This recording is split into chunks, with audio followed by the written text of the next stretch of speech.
జై శ్రీరామ్. 2025 ఢిల్లీ ఎలక్షన్స్లో బీజేపీ గెలుస్తుందని చెప్పడం జరిగింది. అది ఫిబ్రవరి 8వ తారీఖున ప్రూవ్ అయింది.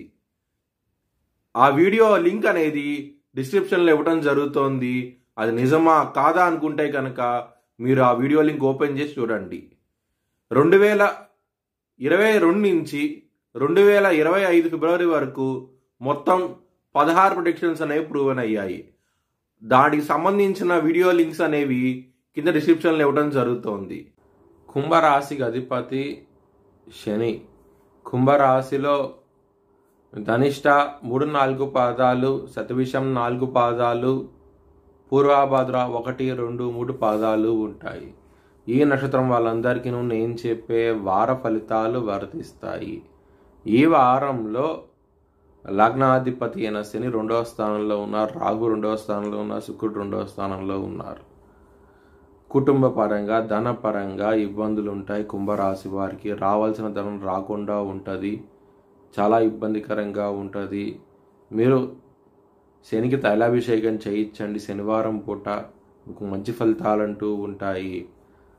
అలాగే శనివారం పూట బ్రాహ్మణుడికి నువ్వులు దానం చేయండి, నల్ల నువ్వులు దానం చేయండి, మంచి ఫలితాలంటూ ఉంటాయి.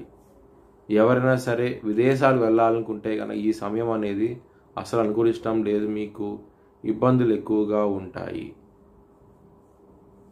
సూర్య భగవానుడు 7వ స్థానం అధిపతి అయి ఉన్నారు. ఆయన వృషభ రాశికి రాబోతున్నారు మే 14వ తారీఖు నుంచి. దాని మూలంగా మ్యారేజ్ పరంగా డెవలప్మెంట్స్ అంటూ ఉంటాయి.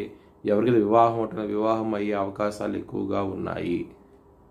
గురు భగవానుడు మీకు మిథున రాశికి రాబోతున్నారు.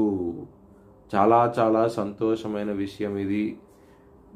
మిథున రాశికి రావటం మూలంగా గురు బలం అనేది ఎక్కువగా ఉంటుంది. మీకు చాలా ఆనందంగా ఉంటారు. కెరియర్ పరంగా ఇంప్రూవ్మెంట్స్ అంటూ ఉంటాయి. ఈ వారంలో చాలా ఆనందంగా ఉంటారు. లవర్స్కి మాత్రం అనుకూలంగా లేదు, మీకు కొంచెం జాగ్రత్తగా ఉండండి మే 15వ తారీఖు వరకు. మే 15వ తారీఖు తర్వాత నుంచి మాత్రం మీకు లవ్ కూడా యాక్సెప్ట్ చేసే అవకాశం ఎక్కువగా ఉన్నది. మీ లవరు చాలా ఆనందంగా ఉంటారు. మ్యారేజ్ పరంగా బిజినెస్ పరంగా ఇంప్రూవ్మెంట్స్ అంటూ ఉంటాయి. వారంలో చాలా చాలా సంతోషంగా ఉంటారు. బిజినెస్లో పెట్టుబడి అనేది ఎక్కువ పెట్టండి, చాలా మంచి ఫలితాలంటూ చూస్తారు.